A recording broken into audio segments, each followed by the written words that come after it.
Fresh out the oven, it's Cinema Bums. I'm Emmett. And I'm Wade. Cinema Bums is a podcast where we watch through every single movie in a popular film franchise, one each week, to try and track how the storytelling changes over time. Today, we are continuing our mini-series X23 about Fox's X-Men films. We will fully spoil today's film, but try at all costs not to spoil any future entries in the series. Up right now, it's X2, X-Men United. Yes, let me stop you right there, Emmett.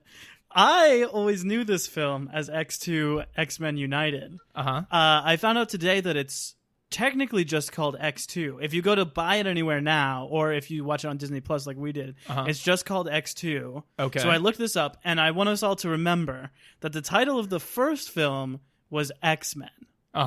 Now, the second film is called X2, which is pretty bold to assume that everyone would just know there were no other X films on the market.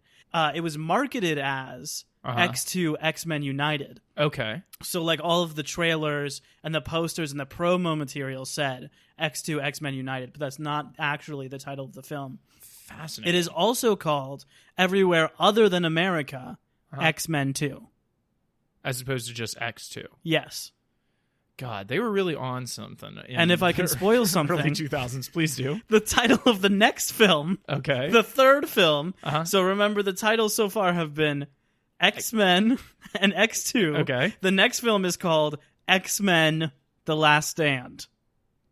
Okay, this really irritates me, but we can get into that when we get into our Last Stand episode.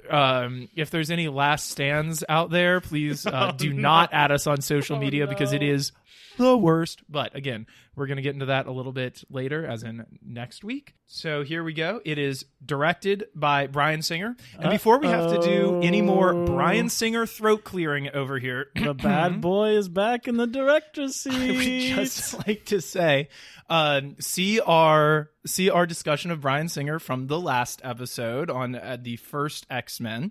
But I would like to add to that discussion, perhaps in the realm of separating the art from the artist, that if Bryan Singer was as messed up on drugs as it seems like he was, and Kevin Feige was really having to like drag him out of the hotel room and come and put him in the director's chair, I think it's fair to question how much of the things that you really love about X-Men and X2 are really the vision of Bryan Singer as opposed to the vision of the producers, the cinematographers, and the writers around him, which, at least for me, gives me a pass on saying that I can really love these movies without feeling that bad about supporting that dude's work.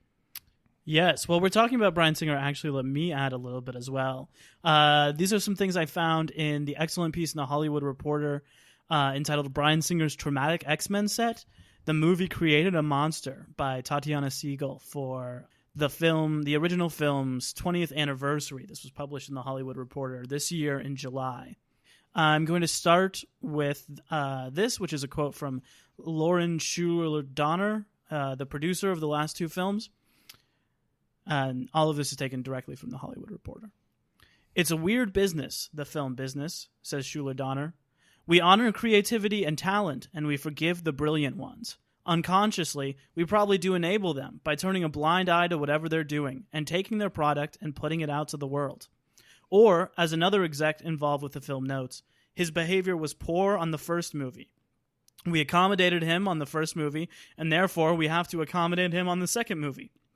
And on, and it created a monster. Something relevant to our discussion last week. Alex Burton, who is the actor who played Pyro in the first X-Men, is not in this movie. He's replaced by Aaron Stanford. You just see Pyro in one very brief shot in the first one where he creates a little fireball behind his back. He's not in this movie because 8 days after the premiere of X-Men, he filed a lawsuit against Bryan Singer, claiming that he, Alex Burton, had been plied with drugs, sexually assaulted, held against his will, and threatened with physical harm during the production of the film. All allegations are, of course, denied by Bryan Singer. Okay, this is another quote. Singer's behavior, this is on the set of X2.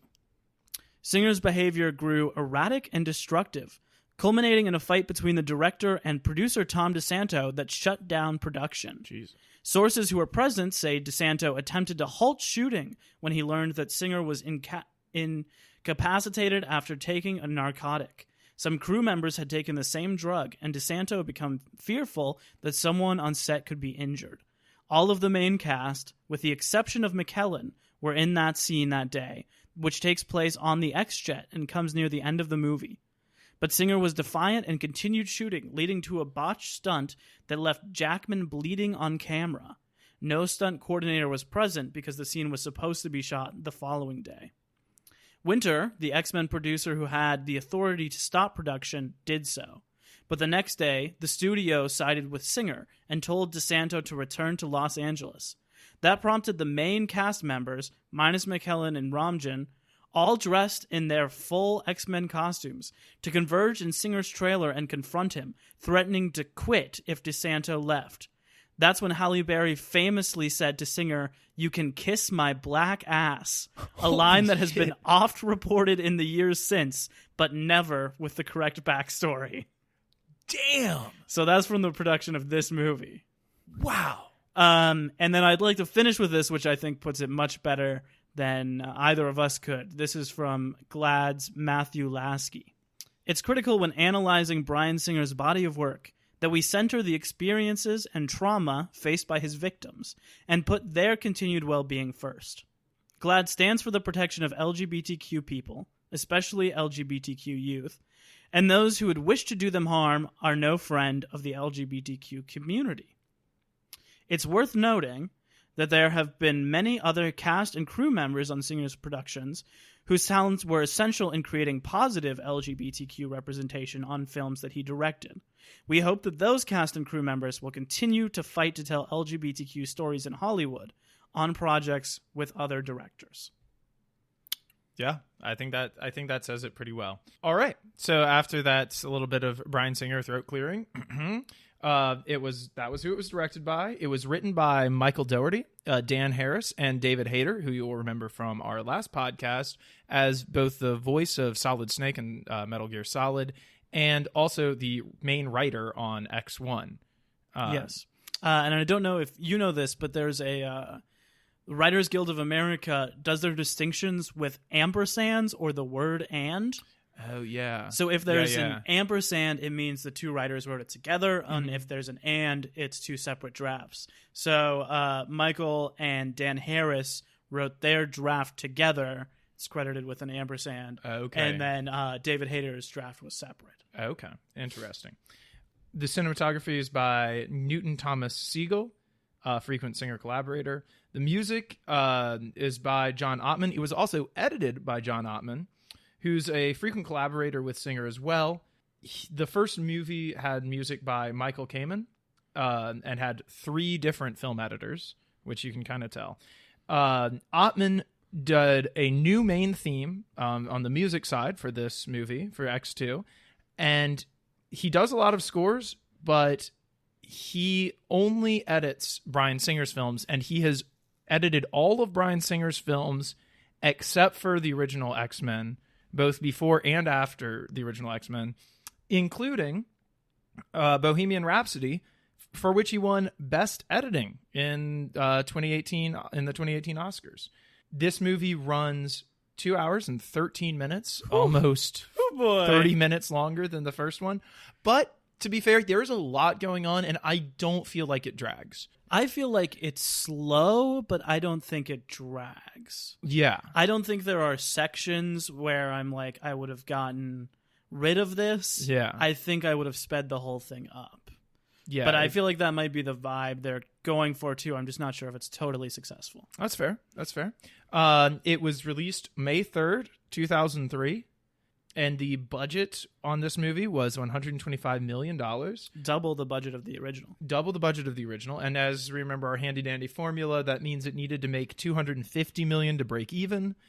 It made, I have the exact number here, $407,711,549. Wow. At the Down box to the office. cents. Yeah, exactly. So it did better than break even. Yeah. Another hit? Yeah, another hit. And so, Wade, what was your first experience with X2? I saw this movie in cinemas.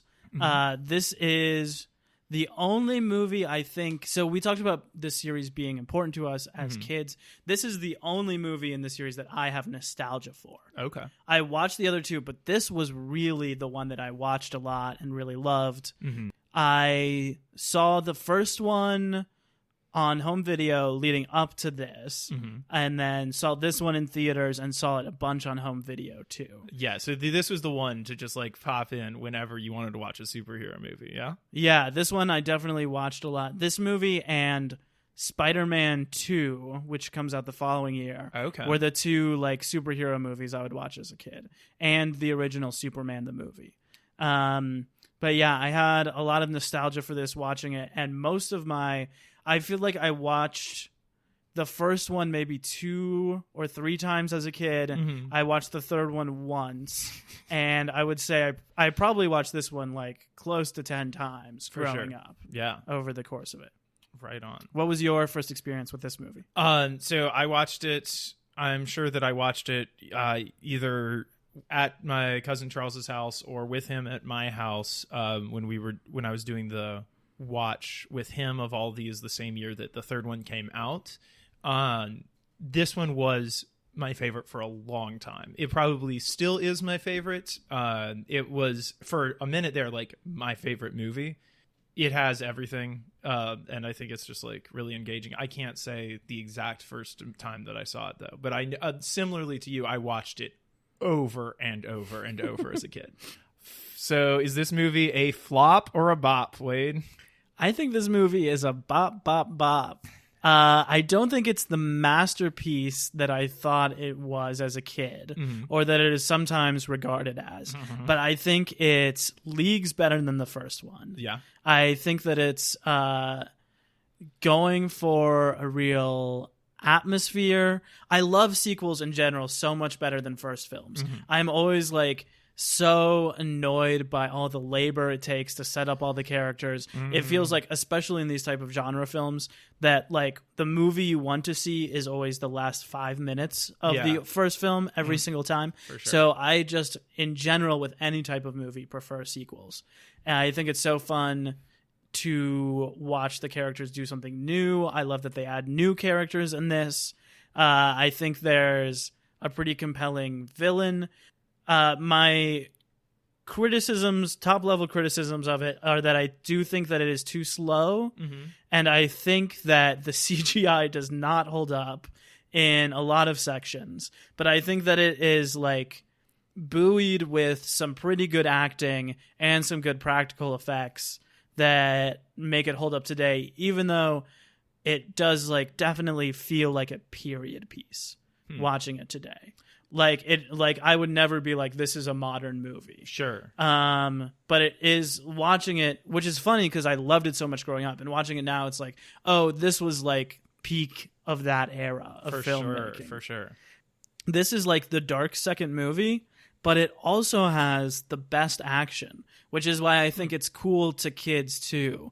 Like the Nightcrawler scene, the plane scene, the stuff at the end, like that makes it interesting as a kid when you're not as into like the character explorations and all of like the dark atmospheric stuff. I also was surprised at how like explicitly of a horror movie this is. Oh yeah. In some sequences. I like remember there being creepy stuff, but like watching it now, having seen a lot more of the films that were influencing it, I was pretty surprised by that.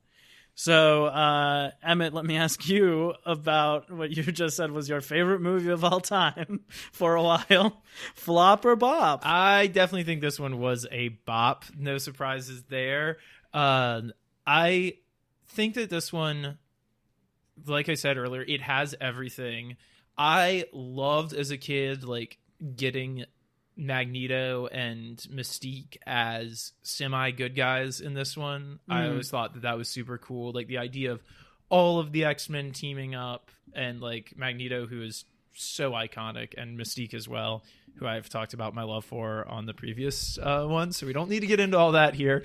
But It is like it's having both of them as a more heroic. There's that. I think there's like 3 or 4 sequences in this movie that are top of the line, like great sequences, starting with the Nightcrawler invasion of the White House. You have the Magneto breaks out of the plastic prison, which is incredible. You have Wolverine fighting Lady Deathstrike, and the whole raid on the X Mansion. I said those out of order, but the raid on the X Mansion is also like a truly harrowing scene, and really get to see good guy Wolverine in that, like fully coming into his role as like hero Wolverine in that scene.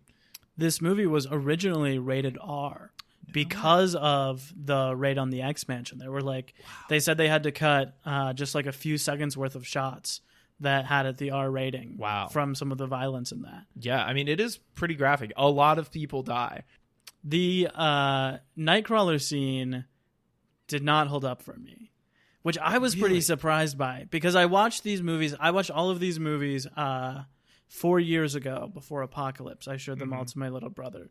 And I kind of came into that rewatch being like, I loved these movies as a kid. They're going to be so cool. And then he, having never seen them as a kid and coming to them as adults after watching all of the superhero movies today, was not as impressed as I was being a little kid.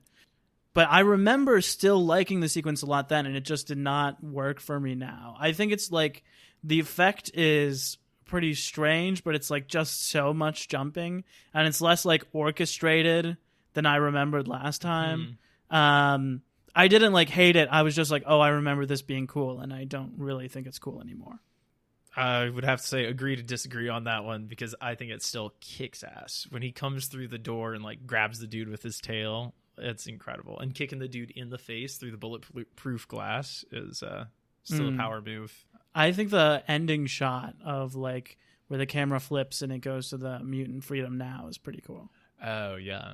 The cinematography is nothing really like groundbreaking, but there are a couple of like cool shots in this one, which I didn't really think there were any of in the first one. Oh, that's true. Yeah, it's pretty standard in that first one. Also, what about the transition towards the beginning where it's like Wolverine like yawning, and then it transitions to an actual Wolverine in the history museum? That's a little. That one has always been like a little jakey to me. I've been like, what the hell?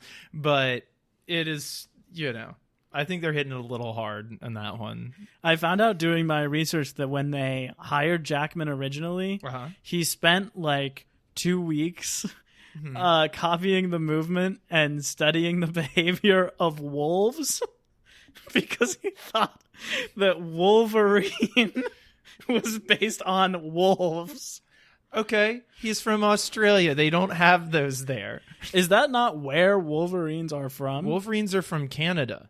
I guess whenever I hear any sort of dangerous exotic animal, I assume that it's from Australia. No. They have other dangerous things that probably resemble Wolverines there and it can kill you faster. But Wolverines are definitely from like North America, like the Rockies and like Canada area, I think. Because you can see them at that really cool Columbus Zoo exhibit of like the North American animals. They're by the Meese. Yeah. I have written here in my notes during this sequence of during the Nightcrawler sequence that I think it's really interesting that the human Secret Service see this monster attacking the president that can teleport. And I mean, like, obviously in the moment, the only thing they're worried about is like, let's like kill this thing and like make sure it doesn't get the president. Right. But that afterwards, no one puts it together that like, oh, if this guy really wanted to kill the president, he would have teleported to right behind the chair and slit the dude's throat. And I think that just like kind of, I mean, obviously like that's part of what the movie is about like the prejudice against mutants being weaponized by somebody who hates mutants, using a mutant like would-be assassin against the president to instill a greater fear of mutants in the populace. But it is like just a nod to how dumb the human government is, that they don't like recognize that like if you had the ability to teleport and you wanted to assassinate the president, you wouldn't spend all of your time kicking Secret Servicemen in the face before doing it. You know what I mean? Like, you'd just be in and out. So you think this is part of Stryker's plan? Oh, that absolutely. he has to like try to kill the president, but not do it, so the president will pass the bill. Yeah, absolutely. I don't think Stryker actually wants that president dead, because that president seems like a pretty buddy with him. Yeah, pretty buddy, fairly conservative and willing to move in the same direction as him. So, but Nightcrawler just gets shot. He doesn't get to the end moment where he has the clear shot and then stop. He's about to kill him, and then he gets clipped, and then he just dips out of there. Yes, but I also think that he wasn't going to do it. I don't see how that would help Stryker's agenda. And like, as we know, that's part of like Stryker's plan. I don't know. I feel like a mutant killing the president would help his agenda. It might. That's true. Between the first movie and this movie, yep. Like, a pretty significant thing has happened in our country. That's 9/11. The first movie came out in 2000. This movie came out in 2003. This movie is definitely about a terrorist threat. Yeah. I mean, like, X-Men United. It's X-Men United. It's about, but it's like multi-layered. I think it does it better. I think the metaphors in the first one are a little heavier handed. And in this one, it's like there's layers to it in a way, because the military is using a terrorist attack on the president as an excuse for their existence, which is a pretty nuanced view of that in 2003. To have that view. Also in 2003, 2001, of course, George W. Bush invaded Afghanistan, and then he did the same. He invaded Iraq in March of 2003. So this movie comes out like right on the tail end of that. The invasion of Iraq, like they declared the end of major combat operations in Iraq on May 1st, 2003, 2 days before this movie came out. Wow. And of course, as history will let you know, the occupation of Iraq by U.S. forces lasted until withdrawal in 2011. And I believe there's still some forces over there because of a resurgence of ISIS and all this other stuff. We don't have to get into all that. But the point is, this movie is like playing with those ideas about terrorism, and like, does one bad action by a single member of this group condemn this whole group, which is definitely what Stryker is trying to get the government to do. It's complicated by the fact that William Stryker is, of course, behind that attack to begin with. But I think it's very rich, and I think once again it plays like really well. Like, the metaphorical stuff in this plays a lot better than the CGI holds up. You know what I mean? Like, it holds up story wise better than it does action wise. Yeah, I have a quote about that. Bryan Singer cited the need for a human villain on this one, saying that he wanted to study, quote, the human perspective, the kind of blind rage that feeds into warmongering and terrorism. Yeah. So that was, I mean, clearly very explicitly on their minds. I also thought there was like a little bit of commentary on private prisons. Especially in the scene between like the president and Kelly and Stryker, where he talks about like how he made the prison and therefore he has like control of the prisoners. Which I also think is like a little bit of a nuanced take for 2003. For sure. There's also a lot of police brutality in this movie, in the one scene where the cops show up. Yep. And that scene is also kind of a microcosm of the thing with the president too, I feel like, where it's like the majority calls the police on the minority and then like end up having their false beliefs proven correct. Because of the escalation that the police do in that scenario. That's interesting. Yeah. I did think that at the end, like, the suggestion that the U.S. government would be complicit in some way in keeping a lot of children in cages in some far-off place doesn't seem reasonable. A little too far-fetched. Yeah, it felt like it went a little too far that time. Yeah, that would never happen. Yeah. Moving right along here.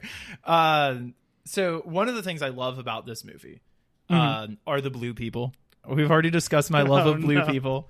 I love blue people. Whatever series we watch next, there will be no brightly colored people in it. No blue people, no green people, especially not any shapely aliens. You think not? I promise. Damn. But everyone who watch immediately after this will not have those. Okay, because I love Alan friggin' Cumming as Nightcrawler in this. Yeah. An alum of a school that you attended. Yeah, the Royal Conservatoire of Scotland, and they have all these things up for him. He also is coming right off of Spy Kids in this, no pun intended. So he's really at like the height of it. I thought there was a lot of his performance as the MC in Cabaret that seeped into this. Another German character, another kind of like fun philosophical character, which he had been playing on and off for 30 years. I wonder how much of that character like led to his casting. But I do think the casting is spot on. Yeah, he's so good in this. I was surprised. I had the same feeling about him in this movie as I did about Rogue in the first movie, where I was like, oh, I think about this being their movie, but they're actually only in like 4 scenes. Yeah. And I think that is a testament to how much of an impression he leaves Right. with the stuff that he gets to do. He really like steals most of the scenes that he's in. Yeah. And it's him and Mystique in this movie do a lot of work. Obviously, he's essential to Stryker's plot and then comes over to the good side and becomes one of the X-Men.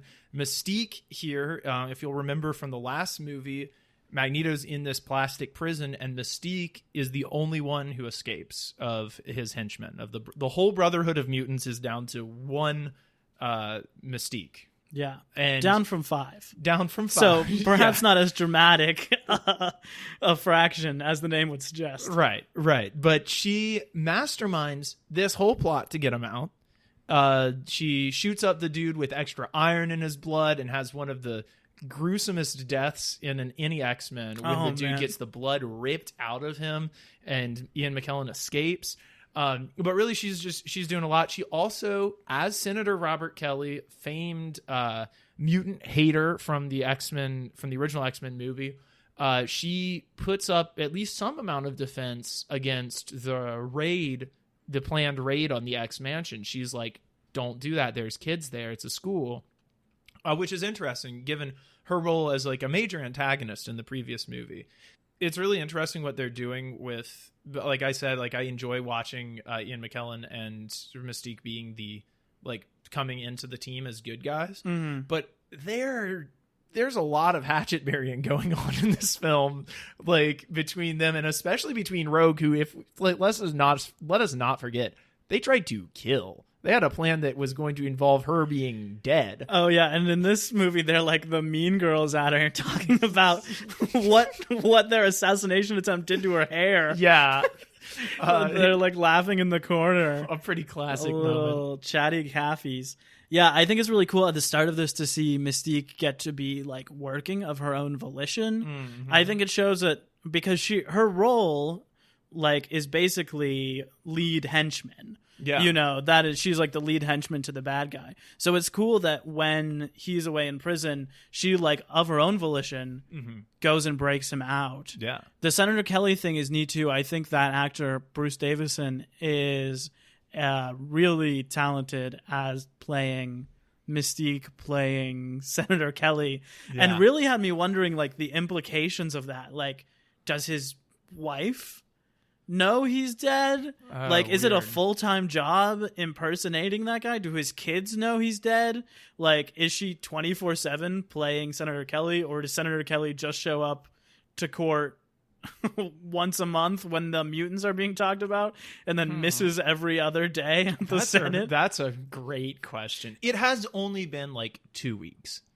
Yeah, it hasn't been too long. So clearly. So maybe she really has just been doing that for 2 weeks until she can figure out what her plan to get Magneto free is.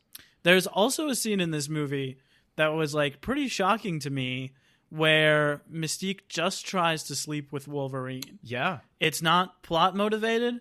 It's not foreshadowed in any of their scenes before or after. No. I mean, there's a little bit of chemistry, but there's nothing about a relationship between them.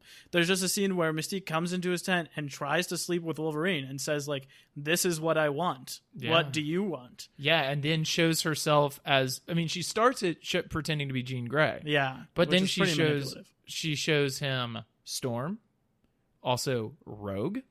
Oh, I didn't catch that. I didn't catch who the people were. Yeah, I I'm thought she was pretty just sure shifting bodies. I thought it was Storm and Rogue. No, were I'm the sure other it two. is. If that's what you saw, I wasn't paying. And then, of course, very creepily turns into William Stryker.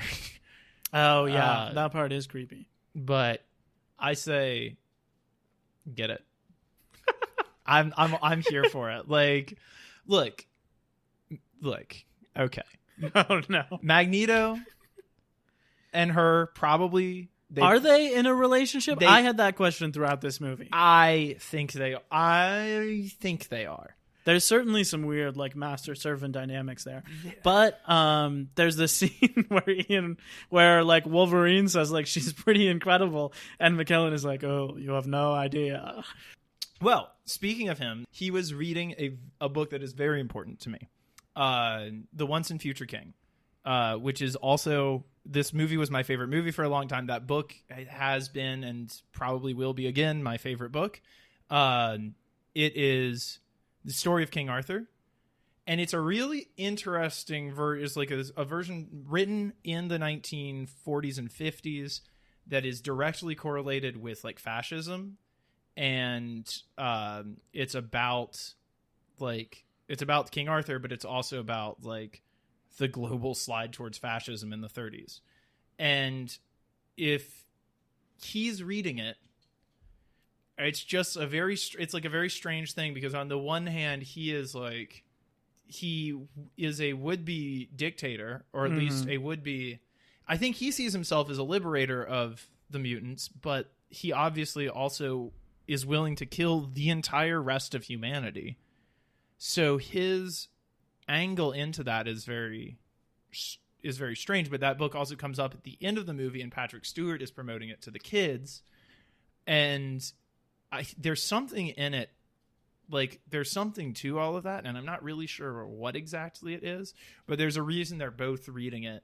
Watching these movies is like a little tapestry of all your personality traits coming together. It's really revealing so much about you Lord to Jesus. me. Where last week we learned that you have modeled your entire adult appearance on Hugh Jackman as Wolverine, and then today I found that the Once and Future King, a very pivotal part of your entire thing, comes from this movie. This movie is also directly tied to one of my favorite movies of all time, The Empire Strikes Back. Oh, yeah. Here's a quote from producer Tom DeSanto. Envisioned X2 as the film series equivalent to The Empire Strikes Back, and that all the characters are, quote, all split apart and then dissected, and revelations occur that are significant. The romance comes to fruition, and a lot of things happen. So beyond that somewhat vague summary, I think that this movie massively cribs from The Empire Strikes Back playbook in a way that it does it much more successful than, say, the Lego Movie 2 or almost any other sequel that tries to take from Empire Strikes Back. But it does the thing where like the heroes that were all together in the last one are split up in little tiny pockets on side journeys. It does the thing where you have like long takes that are just of character interactions, like no plot, but we just spend some time seeing jokes or seeing emotions, how characters react to things. I think the music is very evocative of Empire Strikes You're Back. Saying that dreamy Yeah, weird some quality. of that incidental music, especially. Obviously, the romance is, I would say, a smaller part of this than Empire. I think that Empire leans on kind of like the genre constructions of romance, and this leads on the genre constructions of horror a little bit more. But the actual like Jean Grey Wolverine scene in the movie is like hugely reminiscent of the closet scene with Han and Leia, where they finally confront their feelings, and one of them is like very weirdly forceful when you watch it back today. So yeah, I think, and that this movie ends on like a major character death. It ends with the characters flying away. There's also all those times they can't fly the thing when they're trying to. Yeah, exactly. Yeah, so I think in terms of tone, even kind of like the fact that it's all in this like endless maze of a bunker is pretty similar to Cloud City. And we do get like the matchup that we want at the end of this movie in a way that you don't, like at the end of the first X-Men, like the matchup between Wolverine and Sabretooth, not that cool. The matchup between Wolverine and Lady Deathstrike it gives you what you want. It is what the people asked for. Yeah, another example of a superhero versus superhero thing that I just like, where it's like the exact same power. Yeah. This one is shot pretty cool. It was very clear to me that Crouching Tiger, Hidden Dragon had come out between the first movie and this movie in terms of that character being there and how they shot her. But I thought she was pretty cool. Yeah, she is. Yeah, I mean, it's interesting you say that, like, of having the exact same power. It is a weakness in a lot of superhero movies, but I also think about this being like maybe the first one that did it that way. Well, I think it's more exciting than when we get it in the first X-Men film, where it's literally Wolverine fighting himself as Mystique. Yeah. You want to talk a little bit about Stryker? I think, okay, let me say this. First of all, I think that Brian Cox is amazing in this role. He is incredible. So I don't say this to slight him, but was Philip Seymour Hoffman busy? Because that role is pretty clearly written for him. I found nothing in my research about it, but just watching it, I was like, this is something that Brian Cox got like a chance to flex in because Philip Seymour Hoffman was doing something else. Was he that guy then? I think so. Okay. I think so. I mean, I think this is like 2 or 3 years before Mission Impossible 3, where he plays the same character. Oh, okay. I've never seen the Mission Impossible movies, so... Well, I think you might sometime soon. No blue people in those. So let me give you a little backstory here. This is one of the rare superhero movies that is directly adapted from a specific line in the comics. Mm-hmm. Normally, they're just kind of like generally inspired by original stories. This movie is based on the 1982 graphic novel God Loves, Man Kills, which is written by Chris Claremont and illustrated by Brent Anderson. In it, Reverend William Stryker oh, that's great. is a fire and brimstone preacher who, when his wife gives birth to a mutant, kills his wife and newborn son. Oh, that's because he hates mutants so much. That is so much better than what happens in this movie. Then he kidnaps the professor and hooks him up to like a similar mutant locating machine, and the story is about just Magneto teaming up with the X-Men to find him and rescue Charles. Okay. In it, William Stryker has no connection to Wolverine whatsoever. Oh, interesting. And I didn't know this, but that's also the way it is in the comics, and always was and still is. He's like that thing is like entirely a movie thing. That he's in charge of the Weapon X program. Yes. So Wolverine is still created by Weapon X in the comics, right? But William Stryker has nothing to do with that whatsoever. Interesting. You know, see this, and this is kind of what I was talking about earlier, off cast of like the humanized villain, and you were making fun of me because I don't like a humanized villain. And we see this Stryker as a humanized villain because of the tragedy that befell him with his wife. But that guy is so much scarier. A preacher who believes an ideology enough to kill his wife and child, that is, like, that's the fear that I want. Like, and that lines up so much more with the whole terrorism thing, too, than the... both on either side, the warmonger and the terrorist, of that ideologically driven rather than personal tragedy driven. I feel like so many of these characters we have to, like, especially now, we have to get this backstory about how, you know, how they had a loved one die in some tragic way. Like the guy from Civil War, his family was killed by the Avengers, so he has to kill off the Avengers. But like somebody who just believes it so much that he would kill his own family is, to me, like, that's just as compelling. It's not humanizing. Like, we can just hate that guy, but it's still compelling. And I'm excited about that. Yeah.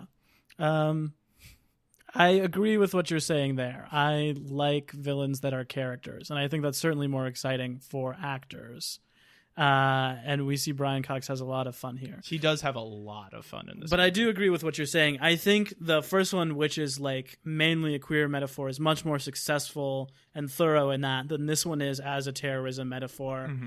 Certainly because it's like a closer subject and a smaller subject, perhaps, to the creators than all of terrorism is.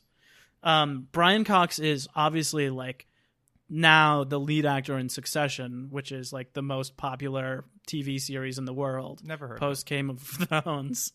Wait, Game of. So I knew that he was like wildly famous now, but I found out that then he was most known for Braveheart and The Long Kiss Goodnight. Oh, wow. And the year before this came out, in 2002, he was in The Rookie, The Trials of Henry Kissinger, Bug, adapted from the Tracy Letts Play, Oh, wow. The Ring, another movie that's a big influence on this, Damn. Charlie Kaufman's magnum opus adaptation, and The Bourne Identity. Wow. So he was clearly like right now like on fire. Yeah, he was it at that time. Yeah. Have you seen The Bourne Identity? Because I have. Is he playing a I similar watched character? those as kids too. Yeah. He's playing not as immediately villainous, but yeah, kind of like the middle-aged like example of diplomatic evil. Oh, I love it. I love diplomatic evil. Do you want to talk a little bit about this film's reputation alongside Spider-Man 2? You spoke to it a little bit earlier. Yeah, we mentioned this on last week's podcast too. So this film came out in 2003. Spider-Man 2 comes out in 2004. Both of them were very well reviewed. Although not like everyone wasn't like, this is a masterpiece.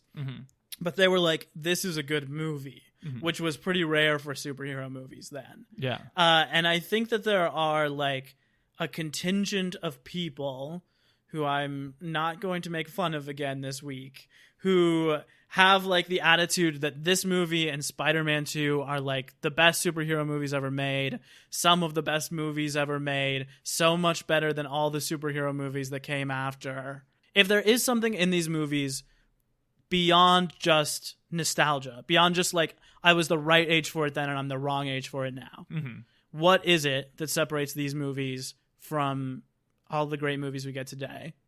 Okay. Having never seen the second Spider-Man all the way through, I can't speak to that. Okay. But I do think, and this may be disproven upon further inspection of the MCU specifically, and I think that's what you're like when we talk about other superhero movies, I feel like a lot of what we're talking about is the MCU. Yeah. Well, they set the style guide for the other superhero movies now. Comprehensibility is like, I know what's going on in this movie. And once again, the arc of this movie is just this movie. Like, the arc resolves within this movie. I don't have to wait for like a 2-part thing or a 4-part thing where it says we say we're a 2-part thing, but really if you don't watch the 3 other movies around it, you have to understand it. So like that's my argument for it. I mean, this film does end on a cliffhanger that the next movie is about. It does, but that's not what this movie is about.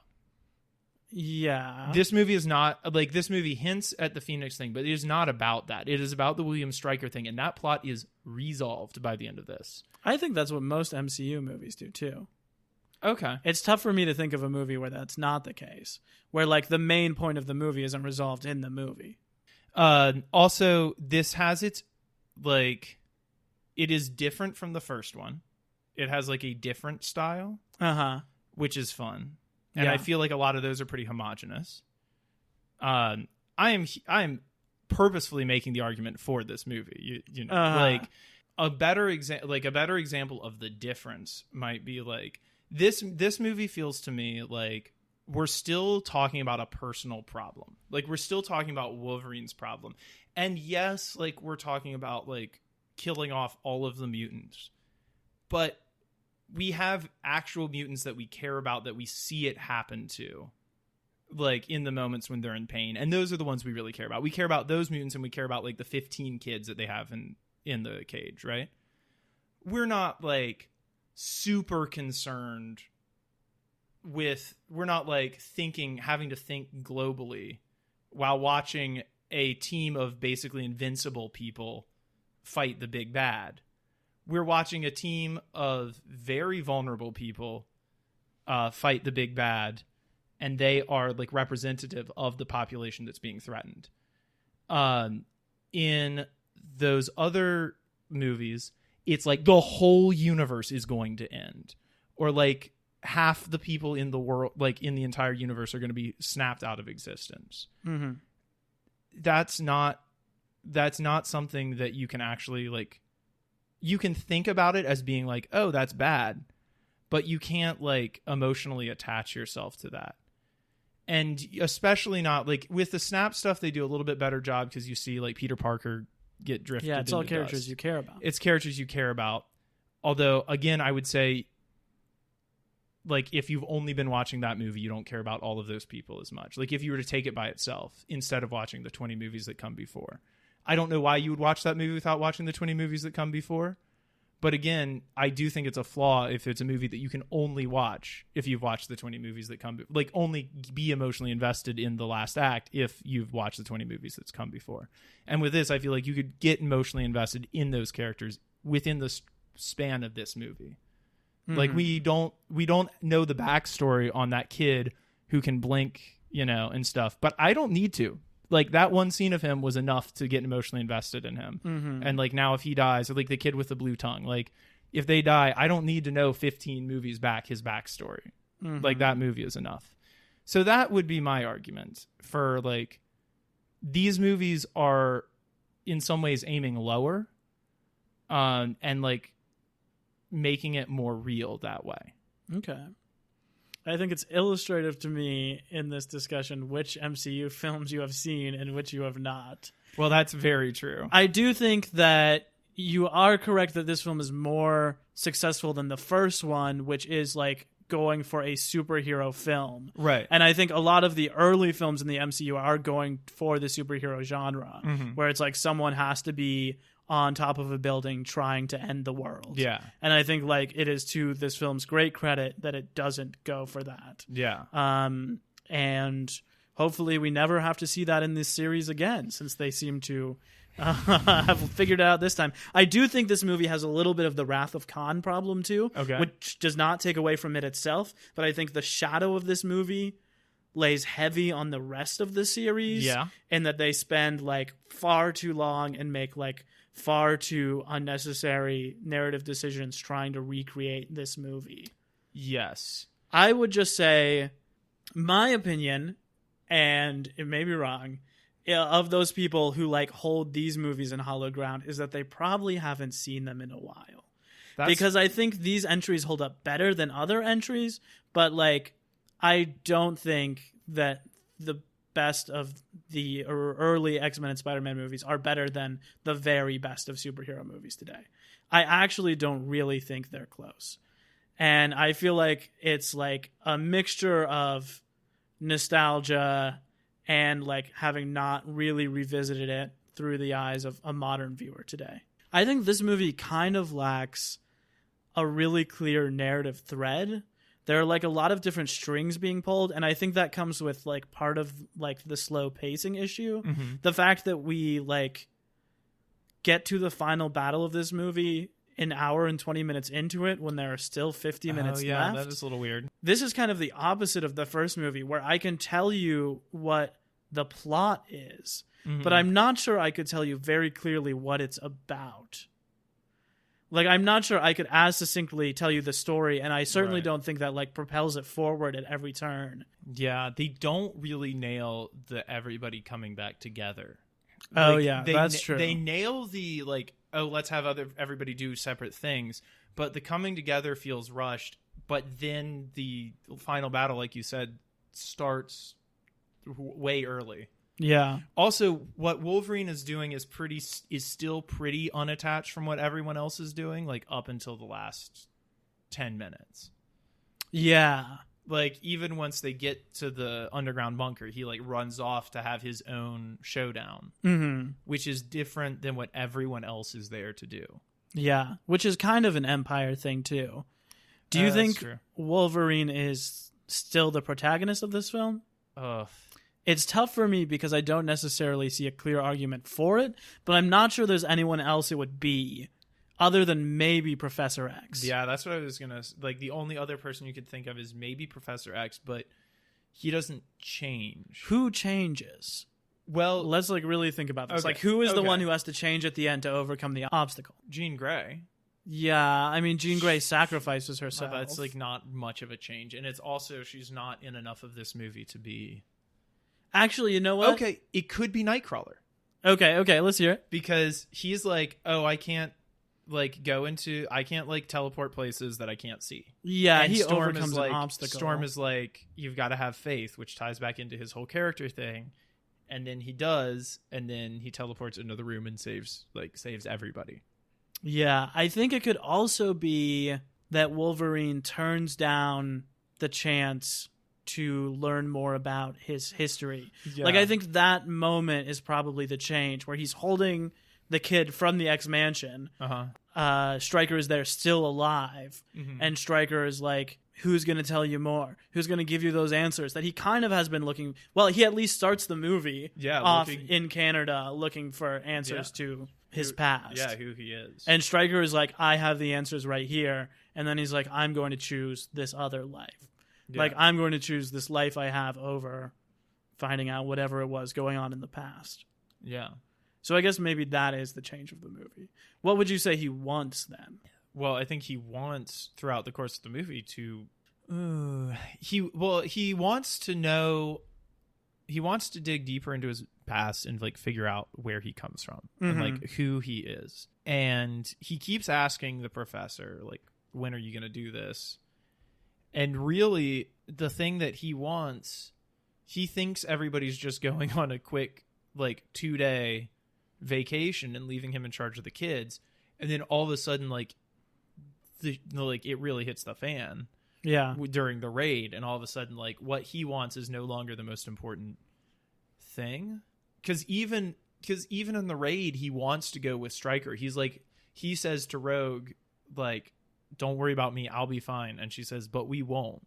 Yeah. Like, you have to come with us." Mm-hmm. And so, like, the whole movie is kind of that, like, the struggle between those two things. Like, does he stay and protect the people, or does he like go and find out more about his past? Yeah, I definitely agree that's his arc in terms of like the two things that he's torn between.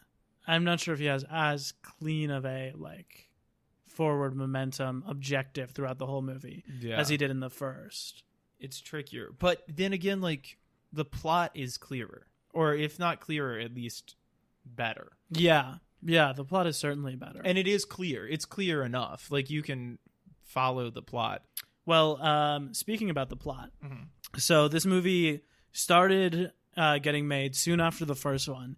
David Hayter and Zach Penn, who is the writer of Ants, Inspector Gadget, and Charlie's Angels, another guy who was working a lot then at the time, were commissioned to write dueling drafts. So they each wrote their own draft for what a sequel to X-Men would be. Weird. And then they themselves combined the parts that they thought were best into one single draft. Okay. Which is like not that uncommon of a process in Hollywood.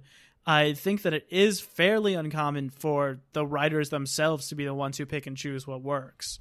Sometimes this will also happen where they'll just be like, whoever has the best draft gets to write the movie. So then that first draft, combined draft, was rewritten by Michael Dougherty and Dan Harris, who are a writing team who hadn't done much of the time, but are now doing kind of the latter-day Godzilla movies. Okay. And they also wrote the modern-day Christmas classic Krampus, which I hope we'll talk about one day.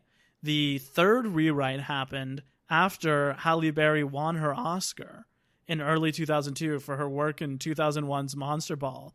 They did a whole rewrite of the script that was just to give Storm something to do in this movie. God. Because they sure didn't do it in the first one. No, they didn't. She is at least talking within the first 10 minutes of this movie. She's a much bigger... She feels like part of the team in this one. Yes, she really does. I think the whole team feels like they're doing more in general. Like, it felt like... Except for Cyclops. Oh, man, let's talk about Cyclops. He's in, like, 2 scenes at the beginning. He's in maybe 2. Then he's gone for at least an hour. Closer to an hour and a half, probably. Yeah, and then he shows up and does, like, some... at best, questionable crying faces and noises over Jean Grey's death. So one of his plot lines, I don't know what it was. I couldn't find it out by looking for it. But there was another plot line of what Cyclops was doing this whole movie that was filmed and then cut in the editing bay. Oh, wow. which the writer David Hayter spoke out about, saying he was upset that James Marsden didn't have more screen time in this. Yeah.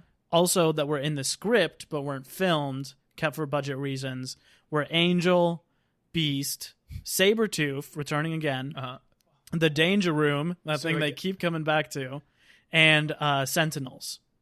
Wow. Were all a part of this on the page, and then were cut by Fox because they didn't have the budget. And they didn't want to make a 4-hour movie. Can you imagine? Can you imagine if there were Sentinels in this? Yeah, it's hard to think of where they would fit into this plot specifically. Yeah. We do get a Dr. Hank McCoy cameo on the TV in the scene right before Mystique gets the guy in the bathroom. Yeah, played by an actor who is not Fraser Crane. The guy who will play him in X-Men: The Last Stand. Yeah. Just a couple other team member things Mm-hmm. you wanted to say. Were there any other? I love the stuff with Iceman and Pyro. Yeah, I did want to talk about that stuff. That was my Rogue. favorite as a kid. Like, that's the thing that I remember loving as a kid. Is like Iceman and Pyro were like the coolest thing. Yeah. I like their kind of like. Now I look at it as very Stranger Things-esque, where you have like the teen plot line, and you have the cool character who's stuck babysitting them. Yeah. But I love all of their stuff. I think the actor playing Pyro is like teetering on the edge between doing an amazing job and like being very silly. Yeah. He's certainly like not given Oscar level material here. Sure. I'm not trying to poke any fun at him. He just has like a very like earnest baby face, and he's wearing these like 2000s checkerboard Vans with the bell, with like the boot cut jeans, sweatpants, and everything. He doesn't have a family, and he's very sad about it. But yeah, I love all of their stuff. I just have a couple of like my takes here from while I was watching it. Okay, let's hear them. I think are good. Dude, they shot a kid in the throat in this movie. Yeah. That kid who blinks, whose only power is to blink and change the TV channel. Yeah, the little mutant kid who looks just like Harry Potter. It gets shot in the throat, which is just wild.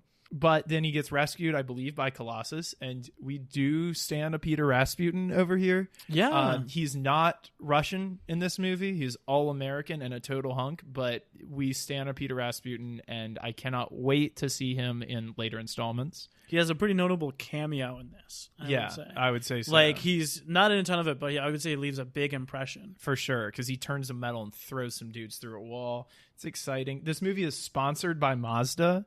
The sports car that they hop in, the coolest sports car in the whole X Mansion, is Cyclops' little Maserati. Dude, Cyclops has all the cool toys and none of the cool attitude. And none of the cool attitude. In that same scene, Wolverine hates NSYNC. Yes, that is his a very kryptonite. 2003 moment.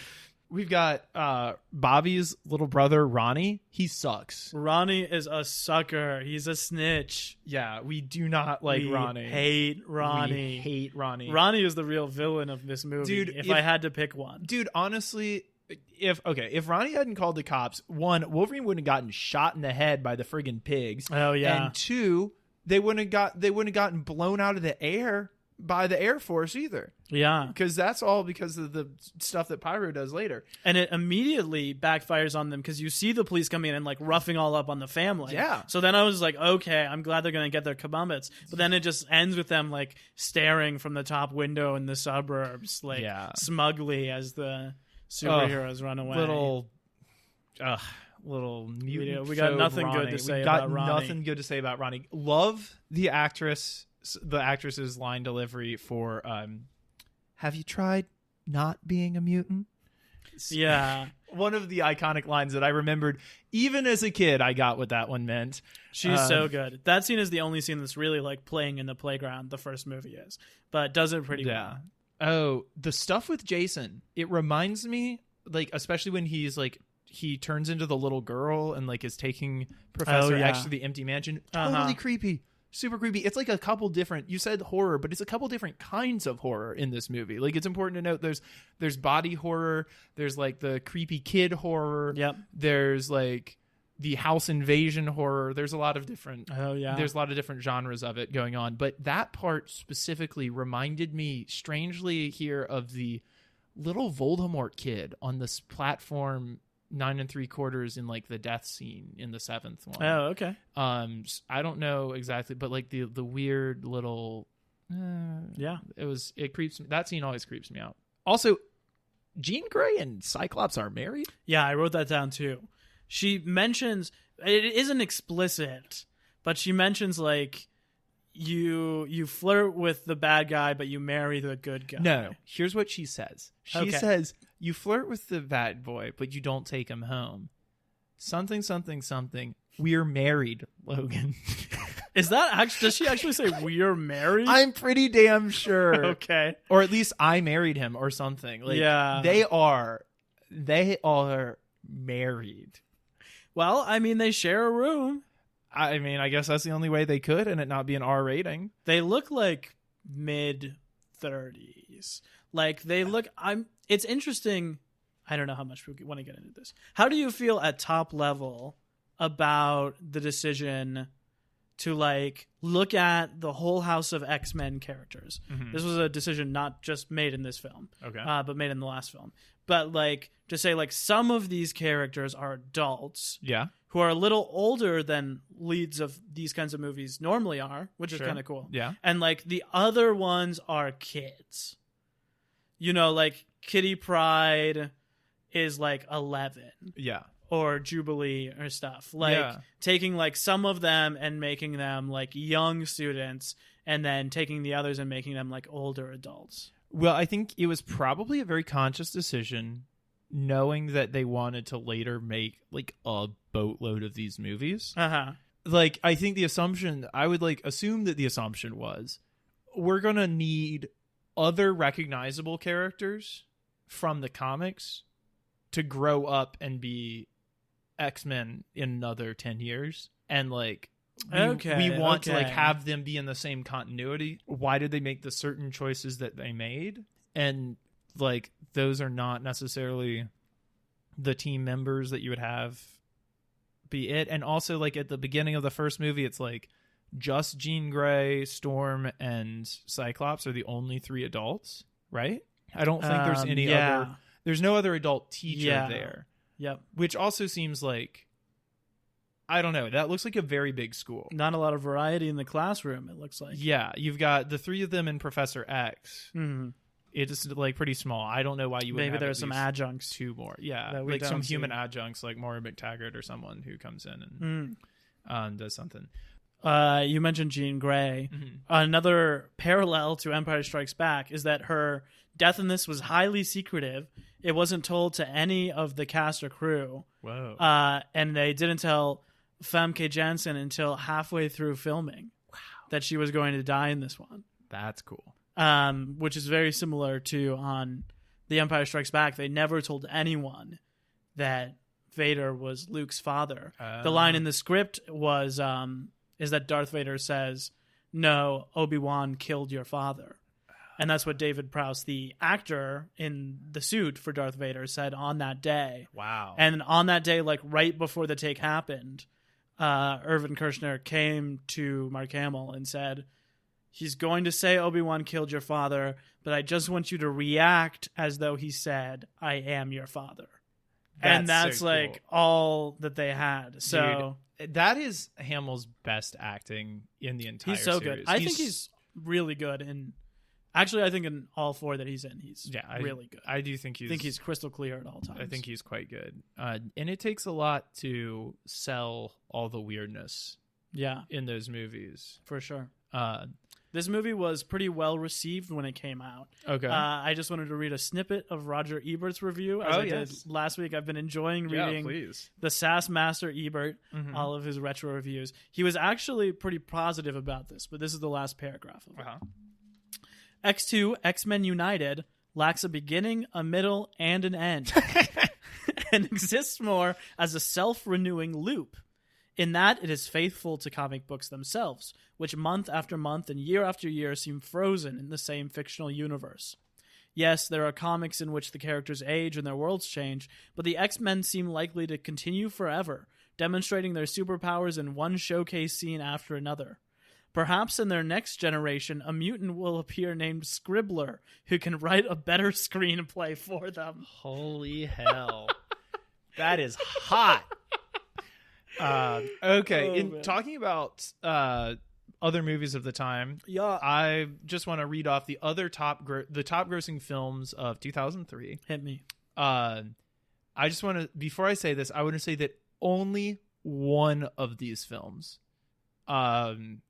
is not either a sequel or the beginning of a franchise, which I think is reflective of the mess that this movie and Spider-Man started. Yeah. Because when we read that list from 2000, X-Men was the only film on it that was part of a franchise, and the only film that wasn't like a one-off drama for adults to watch. Yeah.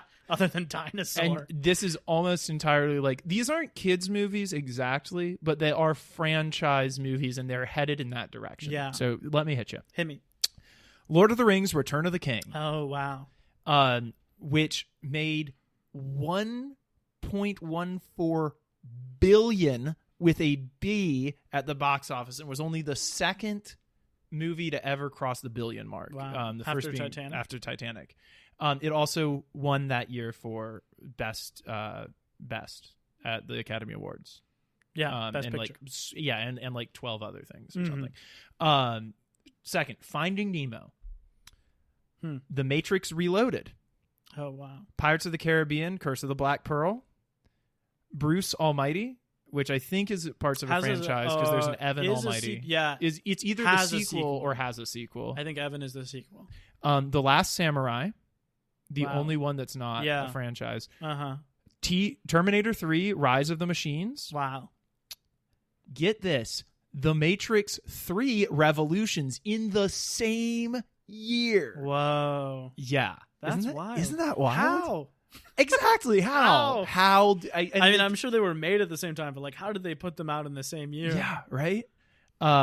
X2 in number 9, the exact same spot as X1. Interesting. Although it made, as we said earlier, a boatload more. Yeah, made And more. then Bad Boys 2 Wow.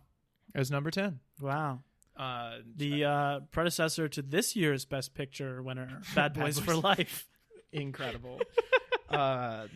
Yeah, so that's interesting. The Bechdel test, which is another one of these weekly segments. This film does pass, although not with flying colors. I'm not trying to applaud it, but it sends off Storm and Jean Grey on like their own mission, which Nightcrawler gets brought into. And they have like a few lines together which are not about one of the several men they're normally talking about. Yep. I think there are two separate occurrences with that, and then also them talking to a female pilot later. So this movie does pass it, which is pretty rare for this genre. Although I would say the manner it passes is very similar to other films in this genre that do pass it. It is not like an in-depth conversation between them about like being mutants, for instance, like the hate and prejudice they face as being mutants, which could be very interesting. But apparently Halle Berry can only have those scenes with men. But Wolverine's so hot. Why would the women not spend all of their time only talking about Wolverine? We also have the body count, which, as I alluded to earlier, what was the body count for last week's? It was 6. Wow. And only 3 of those were named characters. And apparently, if you say that Sabretooth was supposed to be in a draft of this movie, then we can actually drop that to 5 and say that Sabretooth didn't actually die. But I don't know. That's sketchy. It looks like he died in the first He could have come back. He probably couldn't come back. Risen from the dead. Maybe. Yeah, but I guess as it is, the Sabretooth went extinct. Yep. Wow, even the AC did not like that joke. Crickets, even from the AC on that one. So in this movie, we have 16 that I could count, and then at least a dozen dudes get fragged with grenades in a scene that's pretty brutal with Magneto, but I couldn't even count how many it was. So it's in the high 20s. Yeah. 4 that I counted who are named characters. Wow. We've got Lady Deathstrike. We've got Stryker. We've got Jason, who presumably dies. He does die. You don't see it, but he gets left in the Cerebro, and that all gets washed away. And Jean Grey. Yeah. which is the big one. Mm-hmm. Of course, at the end of this movie, the little bit of doubt is thrown onto that particular death because of the stinger at the end, where you see the phoenix shape underneath the water. But Yeah, a little treat for the We're fans. gonna- I did think all of that, like the lake stuff and the mountain stuff at the beginning, like all of that location filming is beautiful. it's really pretty. Really gorgeous. I think the worst looking thing in the movie to me is the plane chase. Like the plane chase is the only thing Yeah. where I was like, oh, this looks so bad today. You mentioned Jason. I think it would be like an easier narrative move to have the ending hinge somehow on the relationship between Jason and his father, Mhm. or on between Jason and Professor X. Yeah. Like some sort of redemption there seems like the easier way out. So I guess it's at least notable, if not like a good thing, that they like just kind of leave that plot line alone, that he just is like a horrible guy who abandoned his son, and yeah. that son, who does a lot in this movie, just has like no agency, is Yeah. just trapped by his father and Yeah. never changes, never gets a comeuppance. Yeah. I mean, they die. Yeah, There's a comeuppance there, but yeah. but he doesn't kill his father. Like he doesn't. No, he doesn't turn Yeah. on him or anything like that. No. Hmm. That's interesting you bring that up. That didn't even occur to me as something that you might see. Maybe because it's like because of the number of times that I've seen this movie, but I don't know. I mean, how many movies do you see where like the bad guy hates their kid Right, and then the kid turns on the on the dad, or the dad like comes back to save the kid? yeah. You know. Yeah, some sort of self-sacrifice at the last minute. Mm-hmm. Who was your MVP OTW for this film? Oh. Your favorite character who is not Wolverine? Well, it's one of the blue people. Oh boy. Uh, Let's work our way down. It like I don't know. It's gotta be Nightcrawler. Mm. Just like does so much cool stuff in this movie. Saves Professor X. Saves Storm. Really like sets. I always thought that they were gearing up for a third movie where Storm and Nightcrawler are like a couple, or Oh, are that's going or like interesting. heading in that direction. Yeah, I can see Because that. you can tell that he like is into her, and she is like the person who has the most like human interaction with him. Yeah. And I always thought like that would be a cool way to go. I think the faith element of his character is really cool Yeah, and fully explored in this too, like, or at least thoroughly explored in Yeah. a way that it probably wouldn't be in most other movies. Mhm. And I think even that ties back to maybe one of the lines Storm had in the first movie. So I would like to see like more between them. Yeah, They're both great in this movie. they are really. I think almost everyone turns in a really solid performance in this. Yeah, Apparently under duress from what we Yeah, read from earlier. some, from some messed up stuff that was going on too. yeah. Who's your MVP on this other than Wolverine? Yeah, there are a lot of characters I really like, but my MVP OTW is actually Sean Ashmore as Bobby Drake / Iceman. No way. Okay. I think he's really good in this. All right. I think he's good in the first one too, but I think he like that's a tough role to play. He's like jealous of his teacher who his Mhm. girlfriend has a crush on. Mm-hmm. He's like dreamboat high school boyfriend. He also has to be like horny teenager who can't Mhm. get it on with his girlfriend. Yeah. And he also is like friends with Pyro, but like the good like knows that his friend is going down a dark place Uh-huh. and he doesn't know how to deal with it. And I think that he like plays the balance of those things so well. Like all of those could so easily go to a bad place so quickly Yeah. with a less talented actor. But I think he has like a really soft touch to the character. I like him in Rogue's relationship. I love the scene early on with him and Wolverine. That's a good scene. And I think I like really feel for him in the scene where he kind of gets like outed to his family. Yeah. Like it feels that he like has real tension, like the way he delivers the line earlier, like my family's from Boston, you know, Yeah. that is like present on his mind, and what happens there is not really his fault. Yeah, Certainly would have been his choice, and clearly makes like lifelong changes for him because of that, you know, like relationships severed. So I think he's great in this movie. And I noticed a lot of his stuff a lot more this time watching it. Oh, cool. Any last thoughts? Anything else you want to say? I mean, back to the things we've been saying earlier about like people holding this up as like one of the greatest comic book movies of all time, or like the greatest movie of all time, or anything like that. I don't think that this is like the greatest superhero movie of all time, and I certainly don't think it comes anywhere near to being like in the greatest movies of all time. But I do think it is fun in ways that like it's fun and it's light.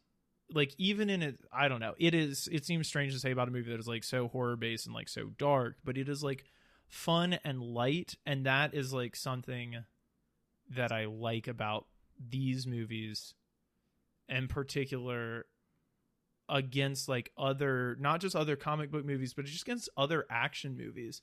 This whole idea of like the X-Men are just a little campier. Like everything about it is just like you have to suspend your disbelief just like a little bit more to like get into the X-Men.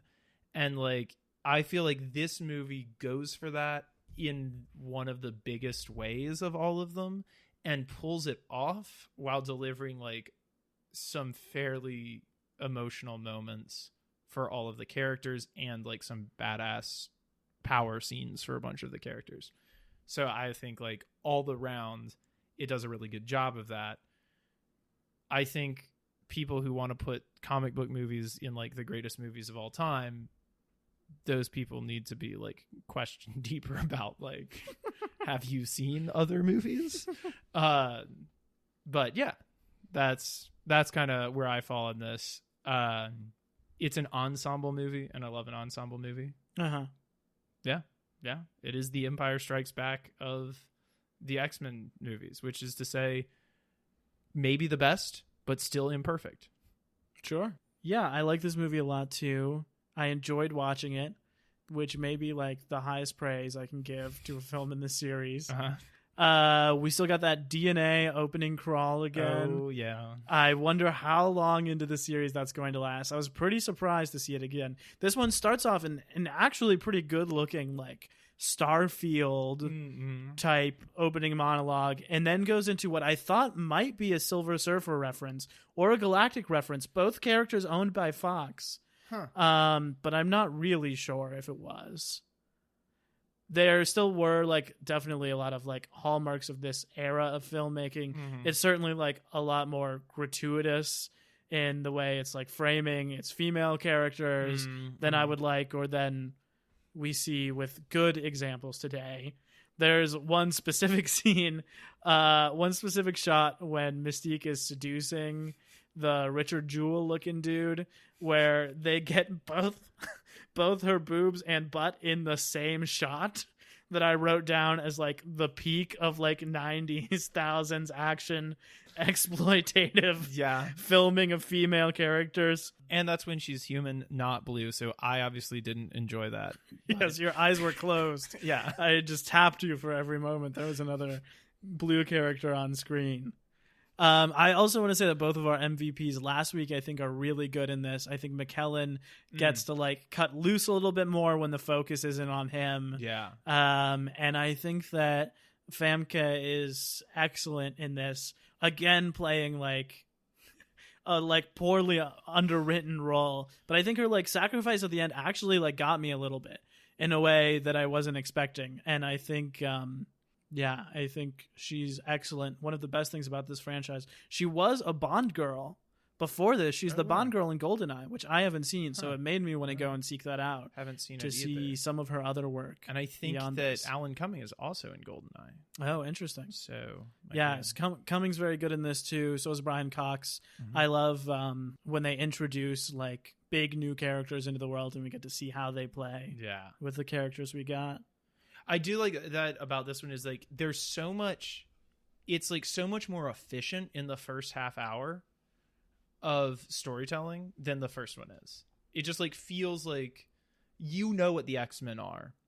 Here's what's going on in this movie, instead of like having to introduce everything. And it's still a half hour longer than the one that came before. Yeah. Because there's so much going on. Yeah, for sure. Yeah. And this one never devolves into 20 minutes where all that's happening is one single action scene. Yeah. Like this one does a lot of cross-cutting, and the action is more well shot, obviously, but it never... This is a film where like the answer is not that they have to kick harder. Yeah. Which is kind of the thing I always dislike about superhero movies, is where like the arc is that you just have to punch them harder. Yeah. And then you win. So we'll be back next week. Yeah. With X-Men The Last Stand. There is not a 3 in that title, but we can dig into that and all of the other things that we feel about that movie. Yeah, get ready for a long behind-the-scenes drama section on that one. Oh, Lord. As we attempt to discover what went wrong. If X23 was not like personal to us as the title of this miniseries, we really could have called it The Last Stands.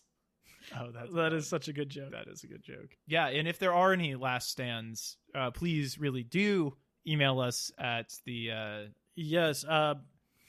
at whatever our email is that we're about to say in the outro. Please email us there and tell us. I was truly in that moment like, what's the name of our podcast? Email us at cinemabumspod@gmail.com with your feelings about The Last Stand. Yeah. And if you are truly offended by what we had to say about X2 and Spider-Man 2 in this, please remember that we don't have an email address and there's no way to contact us. And please stop playing this immediately before the credits so you don't hear any ways to contact us. And if you were offended by anything I may or may not feel about the MCU, rewatch all of them. That's me, and I will. And if you are a blue person, I have to say that Emmett is not single. But... all right, well, I think that about wraps it up on X2 before we get X2. Stay safe out there. It is still a pandemic. Cinema Bums is a production of DKG Podcast. It is created and produced by Wade Lawrence Holloman and me, Emmett Temple. Wade also edits and mixes this podcast. Our theme music is by Zane Holloman, who you can find on Bandcamp, and our show art is by Autumn Beckner. Our social media is managed by Laura Bennett. If you like what you hear, please tell all your friends and leave us a 5-star review on Apple Podcasts, the 2 best ways to spread the word about our work. You can also follow us on Instagram at CinemaBums or email us at cinemabumspod@gmail.com. Don't flake on us. We'll be back next week.